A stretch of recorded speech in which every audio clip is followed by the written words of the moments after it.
سر وقت کیا ہے؟ وقت یہ ہے کہ کوئی خوش نصیب بندہ آپ سے محبت کرے۔ وقت کے 3 حصے میں نے پہلے بھی بتائے ہیں کہ ازل سے پہلے بھی وقت ہے، ازل کے بعد بھی وقت ہے، حال، ماضی، مستقبل وقت ہے۔ مگر اصل بات یہ ہے کہ جو لمحہ موجود ہے اس کا نام وقت ہے، جو لمحہ گزر گیا اس کا نام ماضی ہے، اور جو ابھی آیا نہیں ہے اس کا نام مستقبل ہے۔ اور وقت وہ ہے جو تیرے پاس ایک لمحہ ہے، اسی میں صدیاں ہیں، اسی میں زمانے ہیں، اسی میں واقعات ہیں، اسی میں آپ لوگ آتے ہیں اور اسی میں چلے جاتے ہیں، اور یہ بہت ہی چھوٹا سا حصہ ہے، ایک مائکرو حصہ ہے، یہ ہے وقت، ٹائم۔ سر اس کا مطلب یہ ہے کہ اس لمحے کا ادراک جو ہے وہی شعور ہے، وہ تو زندگی کا شعور ہے، کانشیسنس ہے اور آگہی ہے۔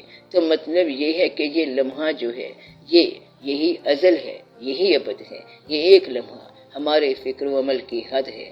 تو یہ ایک لمحہ تمہارے فکر و عمل کی حد ہے، بس یہی حد ہے، اسی سے صدیاں بنتی ہیں اور اسی سے زمانے بنتے ہیں۔ پھر لوگوں نے اس لیے یہ کہا کہ وقت میں ہوں۔ وقت کو سمجھنا ضروری ہے۔ ایک شعر ہے کہ وقت کی آواز پر چلنا بجا، وقت کو آواز دینا ہے کمال۔ وہ لوگ جو وقت کے شاہ سوار ہیں وہ زماں میں وقت روکنے والے ہیں۔ صاحب وقت زمانے روک گئے اور وقت کا راکب جو ہے وہ جا رہا ہوتا ہے، اور وقت کا پتہ نہیں چلتا کہ ساکن ہو گیا، اور پھر جو ہوا سو ہوا، جو دیکھا سو دیکھا، جو بولے سو بولے۔ اور جب وقت کو ریلیز کیا، دوبارہ چلایا تو وقت ریلیز ہو گیا۔ تو یہ راکب وقت کی بات ہے۔ ہم جو ہیں اور قسم کے لوگ ہیں، اور ہم پر وقت حاوی ہے، اور وہ لوگ وقت پر حاوی تھے اور حاوی ہیں، وہ زمانوں پر حاوی ہیں۔ تو وقت کو روکا جا سکتا ہے، اور وقت جو ہے زمان و مکان سے باہر ہے۔ جو لا مقام عبادت کرتے ہیں ان کا زمان و مکان سوا ہے۔ اب آپ یہ راز دیکھیں کہ آپ کہاں پر ہیں۔ باقی تو آسمان ہے جس میں سورج ہے، یہ وقت بنانے والا ٹائم میکر ہے، اور سورج سے پرے جو کائنات ہے وہاں کیا وقت ہے؟